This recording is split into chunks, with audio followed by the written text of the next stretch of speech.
je vais appeler Fanny, qui va être la première à témoigner. Bonjour Fanny.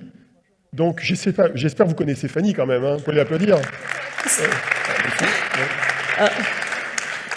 Donc, bah oui, tu voulais que je vienne. Donc, tu veux que je te Bah raconte oui, un peu pourquoi je suis là? en fait, pourquoi tu es là? Alors, d'abord, tu m'as suivi pendant 4 jours, voire même pendant toute l'année, puisqu'on a fait des conférences ensemble Voilà. sur le quantique, l'IA, etc.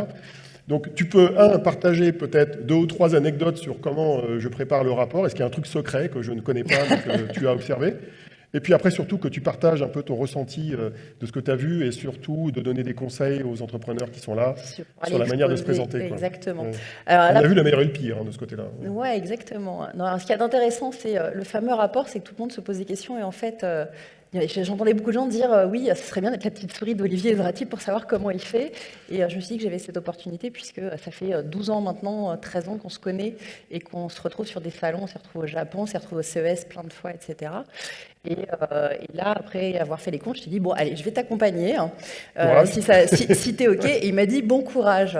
Bon, il y a une chose dont je me suis rendu compte, c'est qu'en fait, je fais beaucoup moins de kilomètres depuis que je travaille avec Olivier, quand je fais le CES avec Olivier, parce que comme lui, tout est optimisé plan par plan, allée par allée, au papier millimétré, et dans les transports et les horaires. Il utilise le bus, là où tout le monde prend des voitures, fait la queue au taxi, etc. Donc, chaque temps et seconde est gagné avec Olivier, et chaque kilomètre aussi.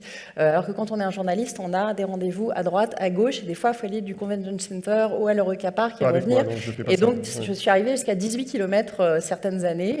Et là, cette année, on a fait 12 km, la plus grosse journée, qui était celle du LVCC. On a tout traversé. C'est une petite astuce marrante, ça, oui. Voilà, donc, bon, donc tu fais gagner des kilomètres, ça c'est sûr. Après, ce qui est intéressant, c'est de voir que son rapport, il n'écrit pas les 400 pages en 15 jours, je peux vous rassurer. En fait, ça démarre juste après le Mobile World Congress. Il avait toute une grille, une matrice qu'il a mis en place au cours de ces années et qui remplit au fur et à mesure. Donc, avec tous les communiqués de presse qu'il va recevoir, toutes les innovations. Et pendant puis des rencontres de toute l'année, en fait. Voilà. Et donc, quand on est parti au CES, j'ai eu la pré-matrice. Et donc, il y avait déjà plus de 200 pages, en fait, de brouillon qui était en place. Donc, plus de la moitié du rapport qui était plus ou moins prêt. Et pendant le CES, tous les jours, il écrit à son ordi et dès qu'il a une pause et qu'il est posé à un endroit, j'ai quelques photos que je publierai dans quelques temps sur mon blog. Vous pourrez voir, dès qu'il se pose, même dans un hôtel, et tout, debout, assis, machin, mais il écrit, il est en train de mettre à jour, dans le bus aussi. Parce que dans le bus... Dans le RER aussi, il n'y a pas longtemps. Voilà, dans le RER, mais dans le bus à Las Vegas, il y a du Wi-Fi gratuit. Et ça, c'est vachement important pour Olivier, parce que vous ne l'avez pas partout. Et donc ça aussi, ça fait gagner du temps. C'est un des rares endroits où le Wi-Fi marche, en fait. C'est dans les bus à Las Vegas. Donc voilà. Et d'ailleurs, on a découvert par hasard que les bus étaient opérés par une boîte française qui s'appelle Keolis, qui est une filiale de la SNCF. C'est elle qui opère les bus de Las Vegas. Yes! Et comment il a détecté ça? Parce qu'il a vu que le mec avait un écusson par hasard et qu'il a reconnu l'écusson avec le logo, parce que c'est le genre de détail qui ne lui échappe pas, et donc il est allé creuser le soir même. Voilà. Bon alors, et ce qu'on a vu alors? Alors, ce qu'on a vu, on a vu beaucoup de choses en effet, et beaucoup d'innovations, des grands groupes et des startups, c'est ça qui est intéressant. Et de tous les pays. Voilà, et comme tu disais, c'était comment bien exposer et communiquer et se montrer. Et en fait, il y a plusieurs publics. Et souvent, il y a un gros défaut, c'est que que ce soit les startups ou les grandes marques, tout le monde va chercher... Ah, j'ai perdu le micro. Est-ce que c'est mieux comme ça? Là. En effet, c'est comment communiquer. Alors souvent, ça démarre au kakémono. On passe devant. Et alors, soit on a juste un logo qui veut rien, c'est le nom de la marque ou c'est juste un logo, mais on ne sait pas ce que c'est. Donc, italien, par voilà. Et donc là, impossible de savoir ce qu'il y a sur le stand, et même si on tourne autour, et on n'a pas le temps de tourner autour pendant 2 heures. Soit il y a des kakémonos qui sont remplis avec toutes les bullet points du pitch pour aller montrer sa société. Il est dans le rapport dans le bêtisier, hein. Voilà, et on n'a pas le temps de lire ça non plus. Donc c'est bien d'avoir le logo avec une phrase d'accroche qui va dire quel est le produit que vous avez ou quel est le service que vous avez, mais qu'on sache tout de suite du premier coup d'œil ce qu'il y a. Après, il y a un autre truc, Olivier, il aime bien faire, c'est la méthode du requin. Non, c'est les dents de la mer. C'est les dents de la mer, voilà. Mais il va tourner 1 ou 2 fois autour du stand qui l'intéresse, et on ne sait pas qui est la personne à accrocher, etc.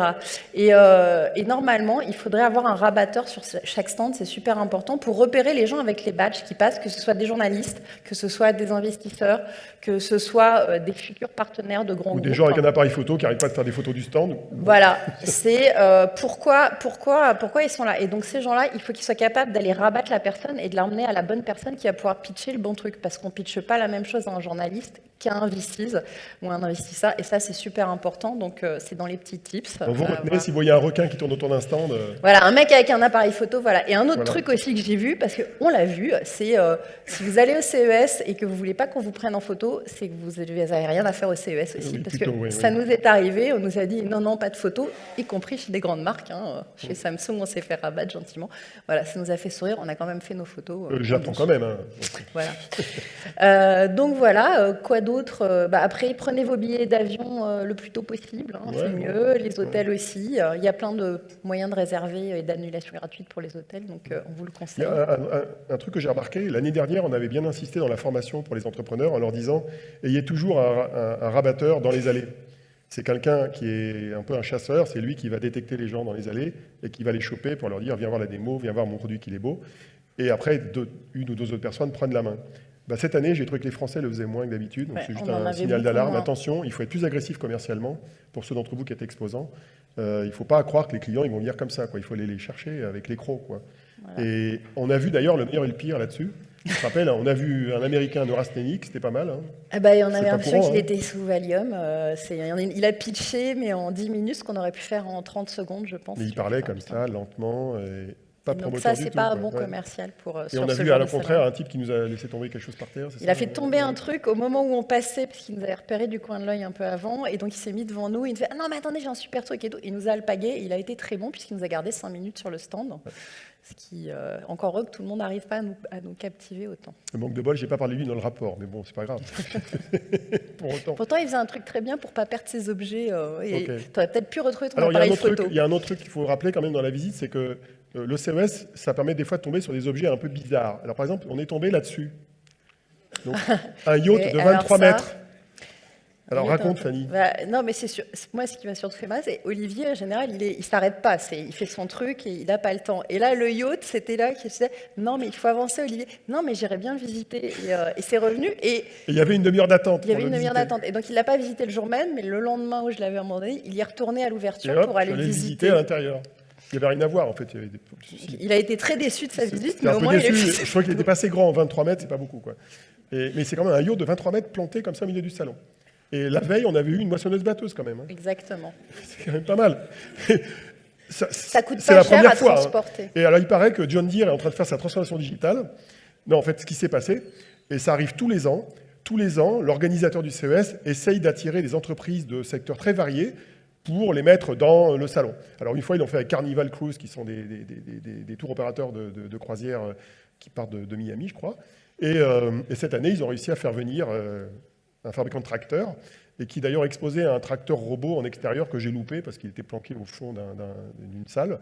Enfin, pas d'une salle, au fond d'un parking à l'extérieur. Et voilà, c'est le genre de truc assez surprenant qu'on peut voir au CES. C'est marrant, quoi. Hein. Ouais, non, mais Ouais. c'était hyper intéressant. On Et peut- j'ai vu que du coup, tu avais une passion de plus qui était les yachts. Donc, si Euh, vous voulez attirer ouais. Olivier quelque part, mettez-lui un Si vous voulez me yacht de plus soudoyer, de vous me 20 faites mètres. visiter un yacht de plus de 50 mètres. Ça court pas les rues. Hein. Jusqu'au Charles de Gaulle qu'il aimerait bien visiter. Aussi, ouais, ouais. Merci Fanny. De rien. On va Tout à l'heure. continuer avec la suite. Ouais. On peut l'applaudir. Elle est courageuse. Et on a fait une émission de radio ensemble aussi. On a essayé de varier les médias. Tous les ans, il faut se renouveler un petit peu. Et grâce à Fanny, il y a eu du renouvellement.